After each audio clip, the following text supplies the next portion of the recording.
खबर में खुश आमदेद। मैं हूँ आपका होस्ट सईद काजी और मेरे साथ है मेरे को होस्ट मियाँ शाहिद साहब। नाज़रीन, कल का वाक़या इसी का फॉलो अप हम देंगे। कतर इसराइली दहशतगर्दी का क्या जवाब दे पाएगा। अब वहाँ पे सेंट काम का जो है बेस है बहुत बड़ी, उसके पास अपने राफेल तैयारे भी हैं, मगर उसको जवाब ना दे पाया। ये क्या मामला है। बाकी इस्लामी दुनिया को क्या कंडेमनेशन तो आई है मोहम्मद सलमान की तरफ से भी, लेकिन क्या ये टेस्ट कर रहा है।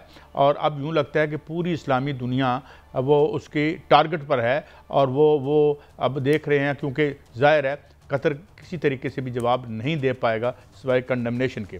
लेकिन क्या फिर ये एक रास्ता खुल जाएगा कि वो जहाँ जाए और मर्ज़ी जहाँ पे बड़ी असला मौजूद ना हो, जैसे पाकिस्तान तो बहुत बुरी तरह जवाब दे के एनाइलेट कर सकता है, दुनिया सफ़े हस्ती से इसराइल को मिटा के रख सकता है। लिहाजा शायद वो इधर तो नहीं आएगा, यकीनन नहीं आएगा। इस पर बात करेंगे। नए कनेक्शन से पाबंदी ख़त्म होने के बाद क्या गैस 35% सस्ती हो सकेगी। कौन क्या कितनी दफ़ा बात करें, बड़ा रिपीटेटिव हो चुका है। यहाँ पे 3-3 4-4 घंटे जहाँ मैं रहता हूँ रोज़ बिजली बंद होती है और पता चलता है कि हमारे पास 18,000 2,000 की सारे मेगावाट की और 20,000 मेगावाट जिसके हम पैसे देते हैं वो क्या उसका अचार डालते हैं और 3 घंटे की लोड शेडिंग भी हमें दे रहे हैं। अब ये कह रहे हैं जी गैस जो है वो सस्ती हो जाएगी, इससे डीरेगुलेट या जो भी इस पर बात करेंगे। सिंध में खौफनाक सैलाब की सूरत है और बारिशों की क्या तैयारी है। तैयारी तो बहुत की है माशाल्लाह। हमने आबी रस्तों पर हमने हाउसिंग सोसाइटियाँ बनाई, वाटर जो दरिया का बेड था वहाँ पे हाउसिंग सोसाइटियाँ बनाई और हुकूमत में अहदे भी एंजॉय कर रहे हैं और आके टीवी पे मुंह से आग भी उगलते रहते हैं। Who will take them to task, और उनसे ये पूछेगा कि ये आबादियों और ज़िंदगियों को बर्बाद करने वाले जो हैं क्या इनकी कुछ सज़ा हो सकती है। मियाँ साहब, बड़ा मुश्किल ही लगता है, सज़ा तो इस मुल्क के घर मिलेगी। मगर इस वक्त हमारे साथ मौजूद हैं जनरल रिटायर्ड जाहिद महमूद साहब, एयर वाइस मार्शल जनाब रिटायर्ड एजाज महमूद मलिक साहब। Thank you very much for your time. Air marshal साहब, मैं आपकी तरफ आता हूँ। एक बड़ी प्रोवोकेशन क्या इसे कहें, और अमेरिका का जो एलाय है, तो फिर ये बात दुरुस्त है जो हेनरी किसिंजर ने कही थी कि हमारे दुश्मन नुकसान में रहते हैं but it is fatal to be our friend.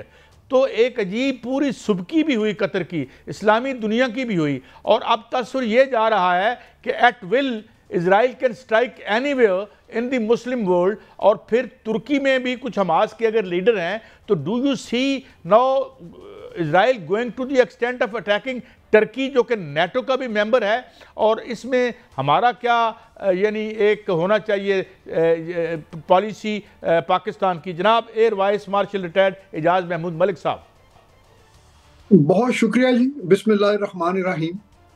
ये इजराइल की जो डॉक्ट्रिन है कि वो दुनिया में जहां पर भी वो महसूस करे कि वहां से कोई ऐसी एक्टिविटी हो रही है या कोई ऐसा पोटेंशियल थ्रेट डेवलप हो सकती है, वो वहाँ पे अटैक करने का उसने अपने तौर पे ये एक ऑप्शन ली हुई है, जिसमें उसको टेसिट अप्रूवल जो है वो अमेरिका की हमेशा रही है। और इस सिलसिले की पहली जो स्ट्राइक थी वो इराक के एटॉमिक जो रिएक्टर था उस पे उन्होंने स्ट्राइक की थी अर्ली 80s में, अगर आपको याद हो।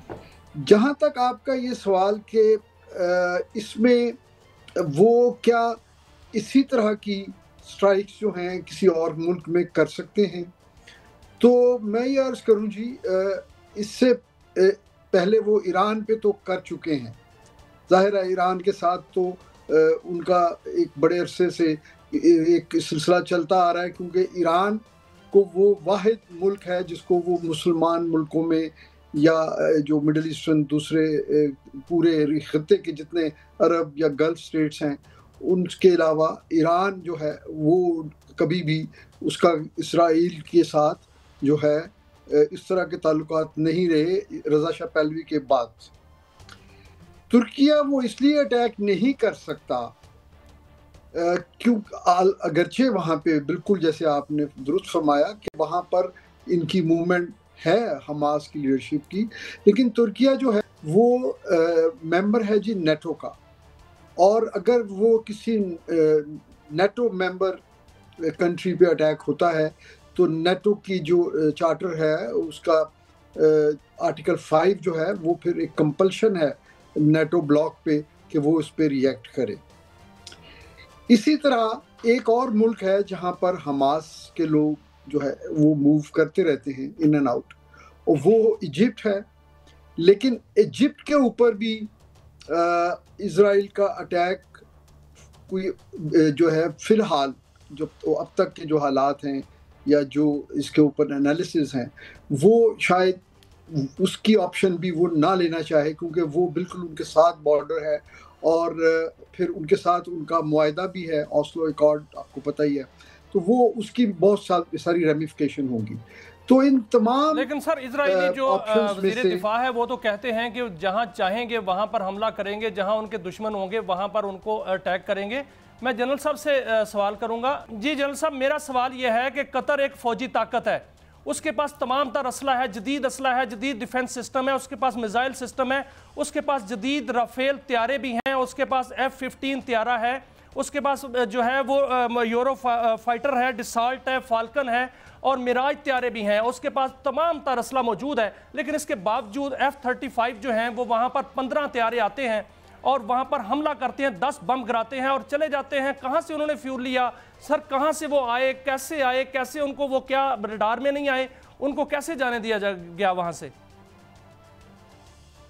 जी बिस्मिल्लाहिर्रहमानिर्रहीम, thank you very much for the invite. और काज़ी साहब और शाहिद साहब आपको भी और इजाज़ मलिक साहब को भी बहुत सलाम। ये जो क्यूरी आपके अंदर ये तजस्सुस जो है ना जी, ये तजस्सुस अब न सिर्फ पूरी दुनिया में ये तजस्सुस पाया जा रहा है, जो कंसर्न है अबाउट दिस वॉर, जिस जेनोसाइड के जेनोसाइडल जो एप्लीकेशन है उसके बारे में कंसर्न है। और ये अरब की आवाम भी अब पूछ रही है कि ये क्या हो रहा है। But having said that, I think जो कतर का जो रोल है उसको लेट अस कीप प्रेजिंग जी, जो भी है, जिस तरीके से भी वो रोल प्ले कर रहा है, एक जो मेडिएशंस करवा रहा है, नेगोशिएशंस करवा रहा है, कम से कम इतना तो वो कर रहा है कि कुछ ना कुछ एफर्ट किया। उन्होंने भी पास्ट में इन्हीं के साथ खलील अल हैया वगैरह के साथ ही इन्होंने जो सीज फायर हुआ वो करवाया। अब जो आप जिस तरफ इशारा कर रहे हैं, कुछ ना कुछ टेसिट अप्रूवल तो होती है जो as far as United States of America is concerned, इनका तो ये स्टाइल है जी। This is not a new phenomena for me at least. ये तो अभी रिसेंट पास्ट की आप बात कर रहे हैं। मैं तो 2014 में जब यमन में और मिडिल ईस्टर्न एप्लीकेशन हुई थी यूनाइटेड स्टेट्स की, और सऊदी अरेबिया भी उस जंग में जब शामिल था और ये सारा चल रहा था, तो उस वक्त भी कुछ ऐसे हमले कराए गए जिसमें इन्होंने सऊदी अरेबिया को भी जो इतला थी वो 20 मिनट पहले दी थी। चले उसमें तो डायरेक्ट यूएस की इन्वॉल्वमेंट थी, बट इजरायली शेयरिंग, फिर व्हाइट हाउस से इस तरह का बयान आना कि जी हमने तो इतलात शेयर कर दी थी, विटकॉफ का भी बताया जा रहा है कि, और कतर ने उसको डिनाई किया है, कतर ने उसको डिनाई किया। लेकिन ऐसा बिल्कुल ठीक कह रहे हैं, एयर स्पेस न सिर्फ कतर की बल्कि जो नेबरिंग कंट्रीज हैं उनकी भी वायलेशन हुई है, उनको भी कोई वार्न किया गया नहीं किया गया। ओवरऑल मुझे लगता है कि ये थोड़ा सा टेसिट अप्रूवल्स के साथ ही ये कार्रवाई हुई है। बट हैविंग सेड दैट, इसको हमास के ऊपर हमला मत समझिए शायद साहब, या इसको खलील हया के ऊपर हमला मत समझिए। ये एक्चुअली पूरे पीस प्रोसेस और अरब वर्ल्ड के लिए एक टेस्ट केस है जी। अरब वर्ल्ड को ये टेस्ट किया गया है before the application of the अखंड। यही मैं आपसे गाइडेंस लेना चाह रहा हूं कि क्या इस हमले से इजराइल ने ये पैगाम दिया है कि नो डायलॉग बट वार, और दूसरा उन्होंने अरबों को टेस्ट किया है, तीसरा सब जो इतना उनका जदीद असला वहां पर पहुंच गया, तो इसका मतलब है कोई भी उनके टारगेट पे है। जी बिल्कुल ऐसा ही है जी, इसमें तो कोई शक नहीं होना चाहिए किसी को। कि मैं वही पॉइंट की तरफ जा रहा था कि एक्चुअली जिस तरह भी इजाज मलिक साहब भी कहते कि अभी तक तो वो डायरेक्शनल गया है, उसको जहां जहां पे अपना एनिमी मिला है, मिलिट्री पॉलिटिकल लीडरशिप में, इंडिविजुअल में, ऑर्गेनाइजेशन में, कंट्री में, वो वहां तक जाता रहा। लेकिन अब इसके बाद जो ग्रेटर इजराइल है, जो जूइश ज़ायनिज्म का एक्चुअल एप्लीकेशन है, ये उसकी तरफ एक पहला इशारा हुआ है। कतर जैसा मुल्क which is the strategic partner of United States of America, CENTCOM जो टेम्पा फ्लोरिडा में उसका जो फॉरवर्ड बेस है वो दोहा में, सेंटकॉम की जो एप्लीकेशन है 21 ममालिक में इस रीजन की, वो दोहा से हो रही है। आई मीन उनका फॉरवर्ड बेस है जी, वो उसको इम्पैक्ट करते हैं। तो हैविंग सेड दिस, ये एक स्ट्रेटेजिक पार्टनरशिप अगर कतर के साथ कर सकते हैं तो किसी मुल्क के साथ क्या नहीं कर सकते। और ये बिल्कुल मैसेज दिया गया है, टेस्ट किया गया है, अरब यूनिटी को टेस्ट किया गया है, अरब डिप्लोमेसी को टेस्ट किया गया है। और अगर अरब ममालिक ने अपनी प्रोटेक्टिव मनूवर इस जगह पे न लगाई या इस मकाम पे न लगाई, हमास को तो चले जो नुकसान, गाजा का तो जो नुकसान होना था या पैलेस्टाइन का, अब महमूद अब्बास देखिए उनके ट्रैवल बैन्स हैं। तो जितने भी पुरअमन तरीके हैं एक कॉन्फ्लिक्ट को रिजॉल्व करने के और पॉजिटिव पीस की तरफ जाने के, उन सारे को चैलेंज कर दिया गया। और इजराइल को एक टेसिट अप्रूवल है, वो जितना भी international order based rule based society. जल साहब मैं थोड़ी सी इंटरजेक्शन करना चाहता हूं, एक सवाल मुझे बड़ा बेचैन कर रहा है। मलिक साहब मैं आपकी तरफ आता हूं। Pakistan is the only potent force जो एट विल किसी को भी हिट कर सकती है विद वेरी लीथल और अपने कैपेबिलिटी भी डेमोन्स्ट्रेट करके रखती है। अब क्वाइट रिसेंटली जो वर्चुअल जो हमने देखा है हमारे साथ, जो एक किस्म का रोमांस अमेरिका का दोबारा से शुरू हुआ, इससे पहले भी हमारे हाथ जख्मी हुए अफगान वार में, तो क्या ये यानी जो चूंकि knowing pretty well that Pakistan is a force to reckon with, तो क्या हमारे साथ गुडी गुडी इसलिए हैं so that Israel could hit any other Muslim country while we will be diplomatically dealt with या in so to say neutralized, कि हम इसमें ना आ सकें? इसको हम ऐसे देखें या किसी और तरह देखें? मलिक साहब जी बहुत शुक्रिया जी इस सवाल का। इससे पहले मैं कमेंट देना चाहूँगा जो आपने जनरल साहब से सवाल किया, क्योंकि वो एयर डिफेंस से रिलेटेड था, तो मैंने सोचा कि मैं भी अपना थोड़ा सा उसमें हिस्सा डाल दूँ। देखिए कतर के पास तकरीबन 96 उनके पास लेटेस्ट जहाज हैं जिनके नाम आपने लिए। उसके बाद उनके पास एक बड़ा अच्छा रोबस्ट कमांड एंड कंट्रोल और सर्वेलेंस सिस्टम है, प्लस उनका 2 लेयर डिफेंस सिस्टम है, ग्राउंड बेस मिसाइल सिस्टम्स हैं, यानी मीडियम टू लॉन्ग रेंज में उनके पास पैट्रियट सिस्टम है, और शॉर्ट टू मीडियम रेंज वो कवर करते हैं अपनी NASM से जी, जो नॉर्वेजियन सिस्टम है।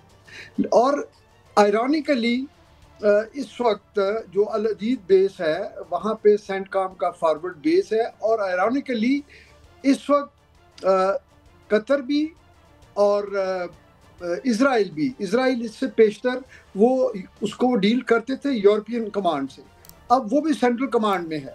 और उसकी लॉजिक अमेरिका ने ये दी थी कि चूंकि आप इस खिते में इजराइल के ताल्लुकात इब्राहिम अकॉर्ड और दूसरे अरेंजमेंट्स के बाद उनके ताल्लुकात बेहतर हो रहे हैं, तो उसके लिए हार्मनी क्रिएट करने के लिए इनको सेंटकॉम में उन्होंने शामिल कर लिया। तो इन तमाम तर चीज़ों के होते हुए उन्होंने स्ट्राइक की।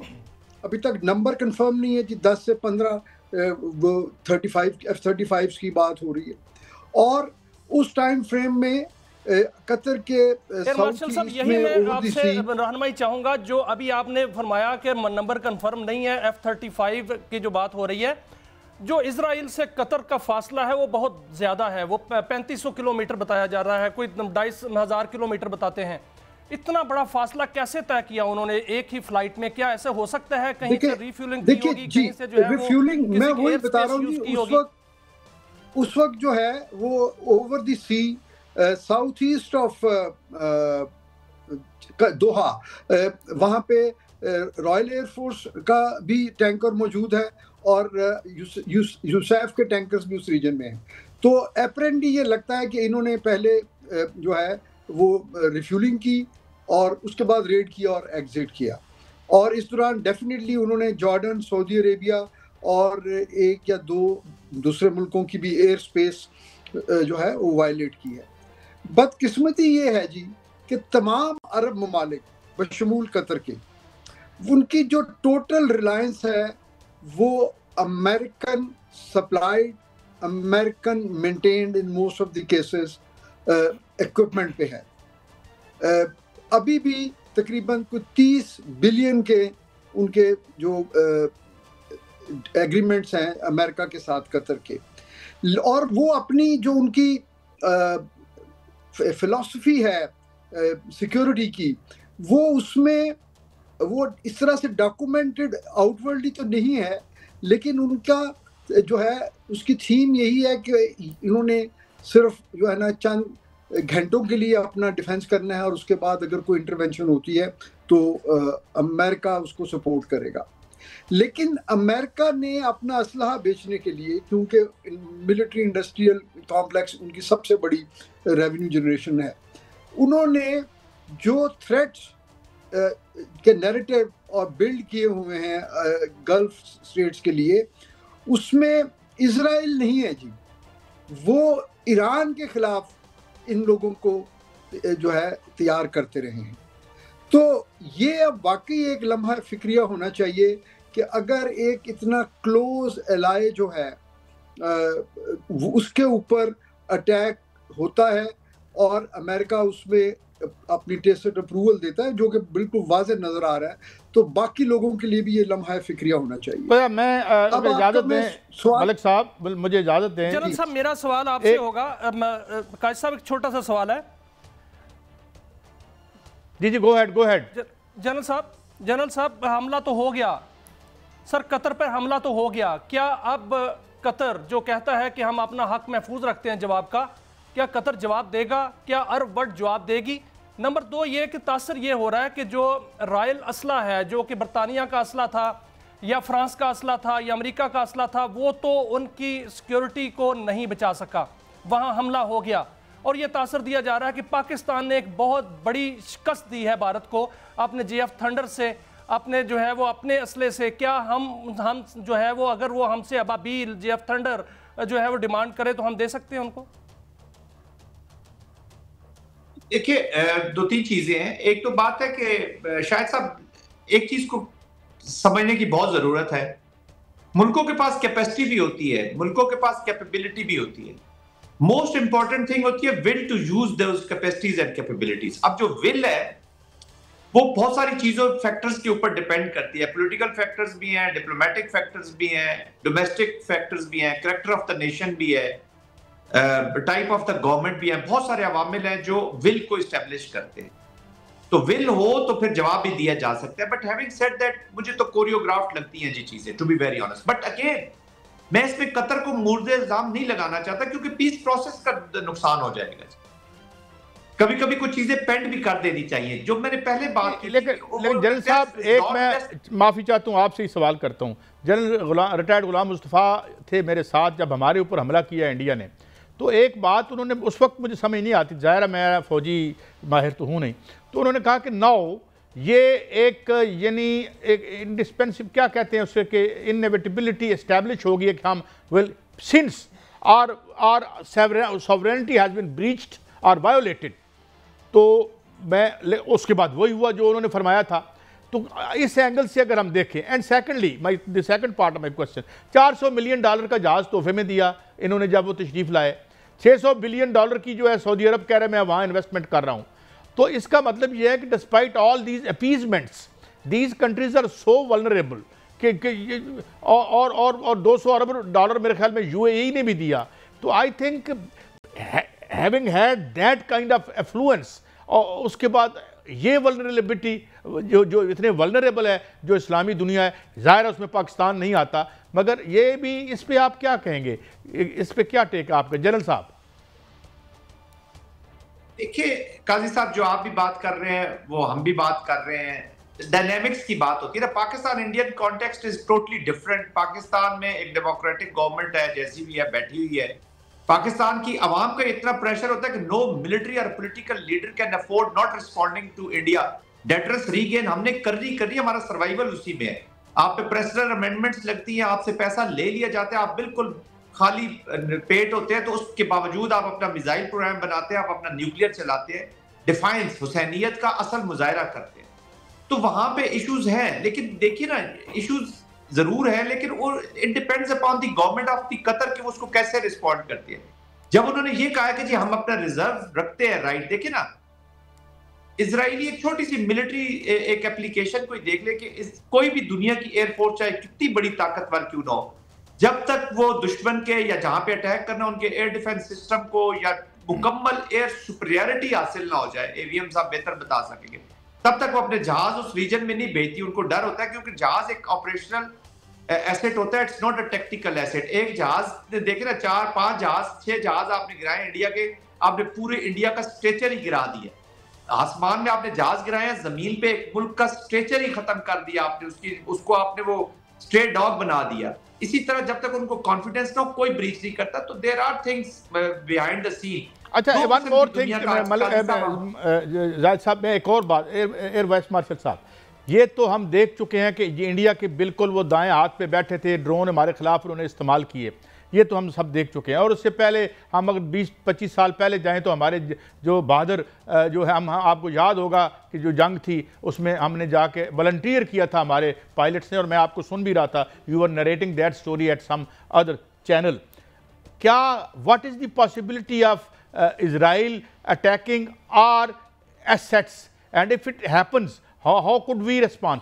Air Vice साहब, Air Vice Marshal साहब, देखिए जी, पॉसिबिलिटी तो जब आपके पास मेरा भी एक इजाफी सवाल साथ ले लें कि अगर, क्योंकि ये सोशल मीडिया, जो अरब सोशल मीडिया है, वहां पर दबाव ये आ रहा है कि अरब का जो असला है, जो अमेरिका से असला लिया गया या बरतानिया से असला लिया गया या फ्रांस से लिया गया, राफेल जो है नाकाम हो गए, थर्ड सिस्टम नाकाम हो गया, पाकिस्तान का सिस्टम जो है बहुत ज़बरदस्त है, उसका असला बहुत ज़बरदस्त है। क्या हमसे अगर JF थंडर जो है डिमांड किए जाते हैं या बाबील डिमांड किए जाते हैं तो हम देंगे?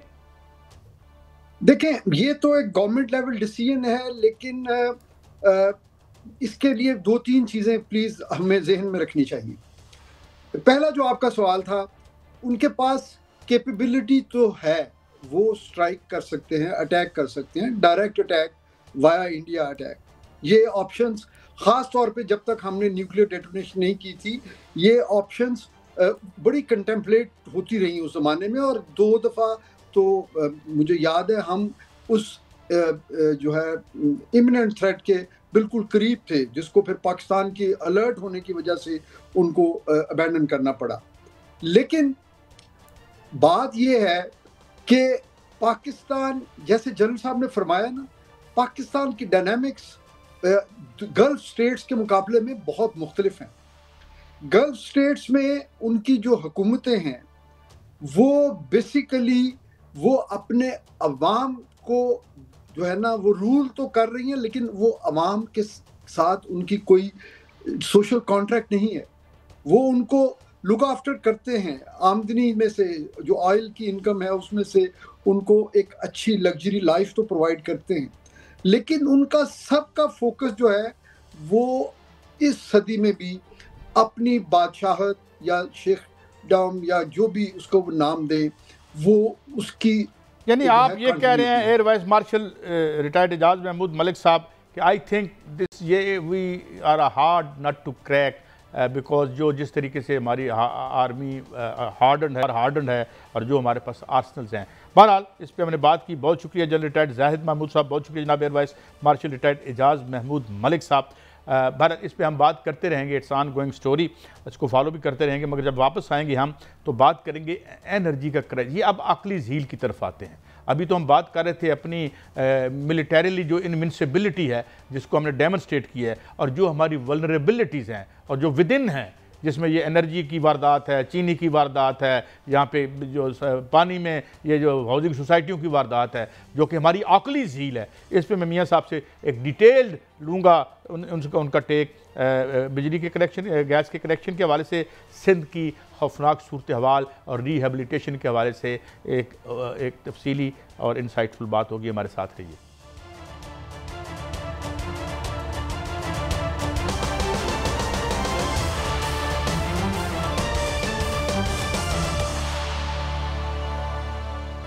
Welcome back. मियाँ साहब, मुझे याद नहीं पड़ता कि जब ये कहा गया था जी कि बिजली का बहरान है, और ये बड़े बड़े पहलवान आके हमें कहते थे कि हमने बिजली का बहरान ख़त्म कर दिया, इन्वेस्टमेंट ले आए, मुआहदे ले आए। आई डोंट रिमेंबर, मैं नहीं समझता मेरी मेमोरी ठीक है या नहीं है, कि जब तक वापडा के पास इंतज़ाम व इंसराम था, हमारे बचपन में तो ना लोड शेडिंग होती थी, ना शुरू हुई लोड शेडिंग, कोई कब हुई इसका कभी निकालते हैं, खुरा निकालते हैं, और उसके बाद कहा जी हमने ख़त्म कर दिया। और ये मैं जिस जगह रहता हूँ हार्डली पासिस अ वीक कि जिसमें 1-2 दिन 3-3, 4-4 घंटे लोड शेडिंग नहीं होती, और बिजली हम जो ख़रीद रहे हैं वो दुगनी है उससे जो हम इस्तेमाल करते हैं, और हम 1 रुपये की बिजली इस्तेमाल करके 2 रुपये कीमत अदा करते हैं। एक बात पहले इस पे आ जाएं, ये गैस सस्ती होने वाली है, ये होने वाला है, ये चकमा हमें कई दफ़ा दिया गया, तो ये क्या क्या क्या सिलसिला है?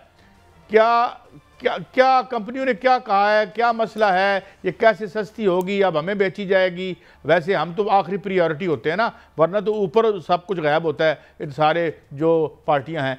बताइएगा क्या स्टोरी है ये गैस के सस्ते होने की और ना होने की? कैसा मैं आपके सामने 4 बड़ी खुशखबरियां रखता हूं जो कि मुल्क के लिए भी अच्छी हैं, मईशत के लिए भी अच्छी हैं, और फिर मैं इसके बाद आपको गैस की स्टोरी बताता हूं कि वो क्या है। सर, बड़ी खुशखबरी ये है कि सी पैक का जो बड़ा मरहला है वो शुरू होने वाला है। $7 अरब की इन्वेस्टमेंट के पर इत्तेफाक हो गया है। पाकिस्तान, चीन और एशियाई तरक्याती बैंक और एशियाई इंफ्रास्ट्रक्चर बैंक जो है उन्होंने एक कंसोर्शियम बना लिया है जिसमें ML1 और कुराकरम हाईवे, माफी चाहता हूँ, आप ये कर्जा ADB देगा, इत्तेफाक हो गया है। एशियन डेवलपमेंट बैंक ये कर्जा देगा ना? अब ये खबर आई है कि चाइना वालों ने हाथ खींच लिए, क्या हुआ है? नहीं कायद साहब, इसमें एशिया डेवलपमेंट बैंक नहीं है। कायद साहब, इसमें सिर्फ एशिया डेवलपमेंट बैंक नहीं है, इसमें चीन भी है, पाकिस्तान भी है, इसमें एशिया डेवलपमेंट बैंक भी है, इसमें एशिया इंफ्रास्ट्रक्चर बैंक भी है। ये सारे जो है कंसोर्शियम बन के ये बहुत बड़ा प्रोजेक्ट है कायद साहब। अगर ML1 बनता है, कराची से पेशावर से कराची तक रेल की नई पटरी बनती है और कुराकरम हाईवे जो है वो दोबारा तामीर होती है, जो कि मैंने पहले भी स्टोरी बता चुका हूं कि वो सुरंगों के जरिए जो है वो जाएगी और उसमें जो है वो एक दिन से आप गिलगित से ग्वादर जा सकेंगे। ये बहुत बड़ा जो है वो मईशत के लिए बेहतर होगा। इसके अलावा बरामदात बढ़ाने के लिए एक बहुत बड़ा मिशन जो है वो जो है शुरू किया गया है। उसमें यह किया गया है कि जो बिजली के सार्फिन है, जो सनती सार्फिन है, उनके लिए बिजली सस्ती होने जा रही है। वो कैसे सस्ती होगी? एक तो पीक रेट जो है वो खत्म होने जा रहे हैं, दूसरा जो है उन पर जो है वो क्रॉस सब्सिडी वो खत्म होने जा रही है, टारगेटेड सब्सिडी होगी और बिजली उस सतह पर लाई जाएगी कि हमारी जो पैदावारी लागत है वो इस काबिल हो सके कि हम नई मंडियों में अपनी कंपटीशन जो है कंपीट कर सकें अपनी मसनूआत। और जो सनतकार है उनको अब ना FIA तंग करेगा, ना नैब तंग करेगा, ना उनको FBR तंग करेगा। उनको SCCP के जरिए जो है वो अप्रोच किया जाएगा। अगर SCCP जो है उनको इजाज़त देगी तो फिर सनतकार जो है वो पूछा जाएगा। तो ये मईशत के लिए बहुत बड़ी खबर है। तीसरी कायद साहब ये है कि पाकिस्तान के अंदर जो अमेरिकन कंपनियां हैं उन्होंने बहुत बड़ी इन्वेस्टमेंट जो है वो करना शुरू कर दी है। 2 बड़ी कंपनियां आई हैं जिन्होंने यहाँ वो तो MOU साइन हुआ मियां साहब, अभी तो MOU साइन हुआ है। दात है उसमें सोने में और टिंगस्टन एक दात है। सर मैं 1 मिनट सिर्फ इसका MOU साइन हुआ है ना। अभी तो पाकिस्तान में तांबे का जो वॉल्यूम है वो 6 अरब टन है। नहीं, मेरी बात का जवाब दीजिएगा जरा। मुआहिदा जो है वो किया है मियां साहब, एक तो बात ये है, फील्ड मार्शल वहां पर मौजूद थे। ठीक है, MOU साइन हुआ है, मेमोरेंडम ऑफ अंडरस्टैंडिंग हुआ है। एज फार एज मैं गलत हूं तो करेक्ट कर दीजिएगा। और मियां साहब, हमारे हर फिक्रे में गा गे गी होता है, ये हो जाएगा। ट्रेन का ट्रैक दुनिया में मतरूक हो रहा है। ट्रेनें अब 2-4 सेंटीमीटर ऊपर उठ के चलती हैं, जो इंडिया में भी बुलेट ट्रेन बन रही है। तो ये तो 20वीं सदी में था, ये अब हम लगाएंगे और फिर हम देखेंगे। लेकिन अभी तक तो MOU साइन हो रहे हैं और इस वक्त तक हालत ये है कि जो पहले इन्होंने मुआहदे किए थे, हम उस तरफ जा रहे हैं। देखें, ये हो चुका है। नहीं हो चुका, ये हो चुका है। मैं ये कह रहा हूं कि ये अब इस प्रोजेक्ट को शुरू होना है। और जो दांतों का प्रोजेक्ट है उसमें MOU आप उसको मुआहिदा समझें, क्योंकि कंपनियां यहां आई हैं पाकिस्तान में। सब MOU कभी मुआहिदा नहीं होता। और इसमें आप देखेंगे 8 ट्रिलियन की जो दातें पाकिस्तान के अंदर हैं वहां पर बाकायदा इसके आइडेंटिफाई हो चुकी हैं। आप देखें कि पाकिस्तान और चीन ने मिलकर जो है वो समंदर के अंदर तेल और गैस तलाश किया है। कैकड़ा 1 पर पहले भी ड्रिलिंग हुई थी, अब फिर होगी। सर, मकरान से लसबेला तक मेरे सामने ये लिस्ट पड़ी है, 146 किलोमीटर की साहिली पट्टी है और 2,40,000 मुरब्बा किलोमीटर का समंदरी हदूद है। उसके नीचे जो है वो तेल और गैस के ज़खायर हैं, ये कहानियां तो बाकायदा आइडेंटिफाई हो चुके हैं। और इस बैनुल-अक़वामी कंपनियां जो है पाकिस्तान आने को तैयार हैं, बाकायदा ऐलान कर चुके हैं। सर मियां साहब, बात ये है, हम देखते रहे हैं, ये भी कोई इतना बड़ा अमृत धारा भी नहीं है जो DFI है, डायरेक्ट फॉरेन इन्वेस्टमेंट बड़ी देखभाल के करनी पड़ती है। उसकी वजह यह है कि वो हमारी फलाह व बहबूद के लिए नहीं आते, वो अपना माल बनाने के लिए आते हैं। जिस तरह IPPs आए थे 93 में, 2 में और 2015 और 16 में। It will all depend what kind of deals we strike, ये इस पर डिपेंड करेगा। लेकिन मियाँ साहब, अभी तक जो गवर्नमेंट इतनी ज्यादा बिजली होने के बावजूद लोड शेडिंग खत्म नहीं कर सकी, यहां पे शट डाउन हो जाते 3-3, 4-4 घंटों के लिए, हम इन नाअहलों पे कैसे यकीन कर लें कि ये इतने बड़े खजाने जो हैं उन्हें टैप करके इस मुल्क की, जिन्होंने जिन्होंने, यानी मैं सुन रहा था जो वक्त गुजर चुका है, मेरी अर्ज सुने, नहीं सर नहीं, वक्त गुजर चुका है, पानी नहीं गुजरा। मियां साहब देखें, एक मिनट रुकिएगा, जो है वो सस्ती भी होने जा रही है। एक मिनट रुकिएगा, बिजली देखें मियां साहब 20,000 मेगावाट 33,000 मेगावाट पैदा होने जा रही है। आपके फिक्रे में आखिर में गा गे गी आ रहा है, ये मैं बता दूं आपको। अब की सूरत हाल क्या है, नेशनल फ्लड कमीशन के चेयरमैन तशरीफ लाते हैं, मेरे मोहम्मद मालिक साहब के प्रोग्राम में मैं क्लिप देख रहा था, वो कहते हैं जी हमारा बनाया हुआ कोई बंद नहीं टूटा, लोगों ने निजी तौर पर जो बंद बनाए थे वो टूट गए। मैं कहा आप सच कह रहे हैं, क्योंकि तुम बनाया ही कोई नहीं, और बनाओगे तो टूटेगा ना। बात ये है मियां साहब, they are failure, your political elite is failure on all count. एक बड़ी खुशखबरी सिर्फ इनके लिए है, ठेकेदारों के लिए है जो ठेके लेते हैं, और जो लाहौर में आजकल ठेके चल रहे हैं उनके लिए खुशखबरी है। अब जब मटीरियलाइज होगा, अभी मेरा ब्रेक है, गागी का वक्त गुजर चुका है, आज ऐलान हो चुका है, ऐलान हो चुका है, मुझे ब्रेक लेनी है, मुझे ब्रेक लेनी है, जो गैस के कनेक्शन है मियां साहब मुझे ब्रेक लेनी है, मुझे प्लीज 2020 से इस पर मुझे ब्रेक लेनी है, एक मिनट रुकिएगा, मुझे ब्रेक लेनी है। ये तो गागी हो गया, अब है अब है पे आते हैं। क्या किया है कि सिंध में खौफनाक सैलाब है, मौजूद है, इसकी क्या सूरत हाल है, एक ब्रेक के बाद।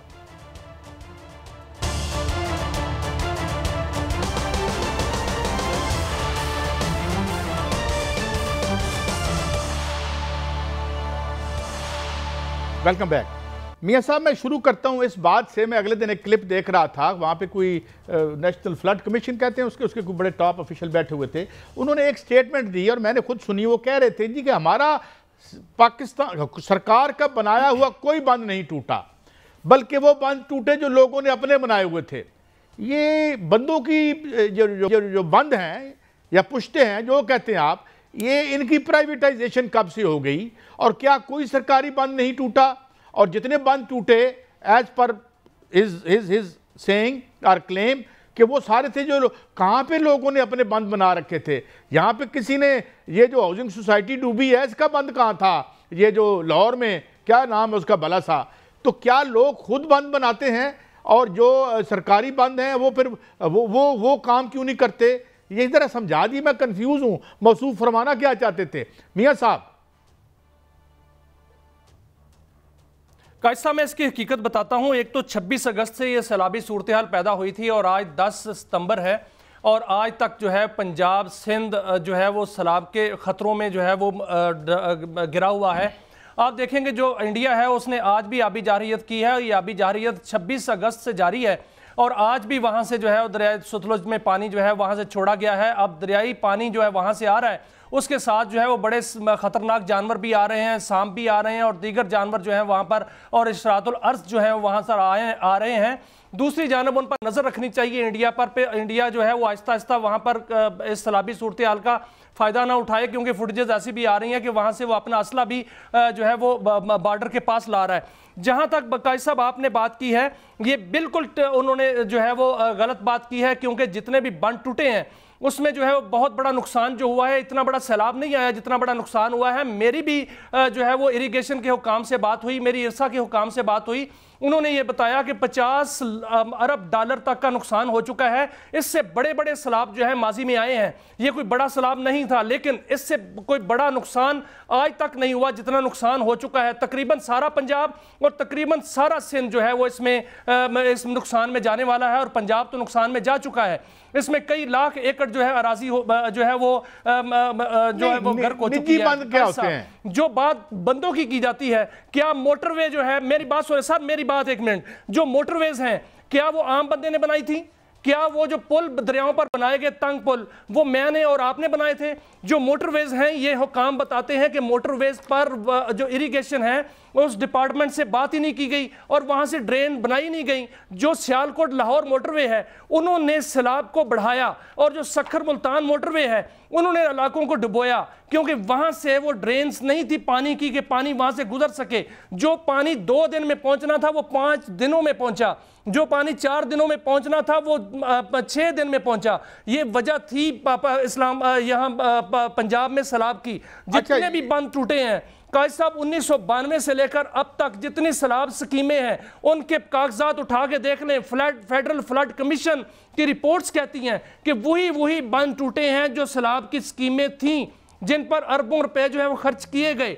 एक भी वो बंद नहीं टूटा जो किसी ने खुद जो है बनाया था। ये सारी की सारी इसीलिए बातें हैं कि नई स्कीमें आएंगी और नया पैसा जो है वो खर्च होगा। नहीं, खुद कोई बंद कैसे बना सकता है? ये कोई रिस्पॉन्सिबल स्टेटमेंट थी कि जनाब हमारा तो कोई सरकारी बंद नहीं टूटा। फिर ये कोई निजी बंद भी थे जो टूटे हैं, लोगों ने बनाए हैं। और दूसरी बात, सवाल मेरा और, जब ये मोटरवेज बन रही थी तो क्या ये फ्लड कमीशन वाले सोए हुए थे? इन्होंने जो हमारा ये बिल्डिंग डिपार्टमेंट है, ये जो सड़कों का डिपार्टमेंट है, उनको आके कभी इनकी कोई कोऑर्डिनेशन नहीं है कि यहां से पानी गुजरना है, इसमें इतना रास्ता रखो, इसको ऐसे बनाओ। 2 महकमे होते हैं काजी साहब, 2 महकमे होते हैं काजी साहब, 2 महकमे होते हैं। एक होता है इरिगेशन का महकमा, एक होता है फ्लड कमीशन का महकमा, और एक तीसरा महकमा एक और होता है, उसका नाम होता है एनवायरमेंट प्रोटेक्शन एजेंसी। इन तीनों का काम यह है कि वो इस पर नजर रखें। ना फेडरल फ्लड कमीशन ने नजर रखी, ना इरिगेशन डिपार्टमेंट ने नजर रखी, ना उनसे पूछा गया, ना ही एनवायरमेंट प्रोटेक्शन एजेंसी ने उस पर नजर रखी, ना उनसे पूछा गया। ये सारे के सारे जो है वहां पर जो है वो नाहली हुई है। आज ये सूरत हाल है काजी साहब कि भारत के डैम फुल हो चुके हैं, पाकिस्तानी डैम फुल हो चुके हैं। हमने 29 अरब डॉलर का जो पानी समंदर में जाया कर दिया है। अपनी सारी जमीन जो है वो हमारी पानी के नीचे है। मुझे क्लोजिंग करनी है। मिसमैनेजमेंट कहा जा रहा है काजी साहब इसको। कराची में क्या सिचुएशन है मियां साहब? लास्ट क्वेश्चन, मुझे फिर क्लोज करना है। देखें काजी साहब, इस वक्त सिंध के जो शहर हैं, आप देखें मुल्तान से लेकर कराची तक, मुल्तान से लेकर कोटरी तक तमाम जो शहर हैं वो खतरे में हैं। कराची इस वक्त डूबा हुआ है। कराची में इस वक्त रेस्क्यू ऑपरेशन चल रहा है। जितनी नदियां हैं, जितने नाले हैं, वो सारे बिफर चुके हैं। उन कराची के जो सड़कें हैं और जो गलियां हैं, वो जो बरसाती नाले हैं वो बन चुके हैं। वहां के जो घर हैं वो तालाब बन चुके हैं। और बहुत शुक्रिया मियां साहब, मुझे क्लोजिंग करनी। ये जो 3 डिपार्टमेंट की होनी थी आपस में coordination, I would only say have a nice sleep. इजाज़त दीजिए, कल फिर मिलेंगे। अल्लाह हाफिज़।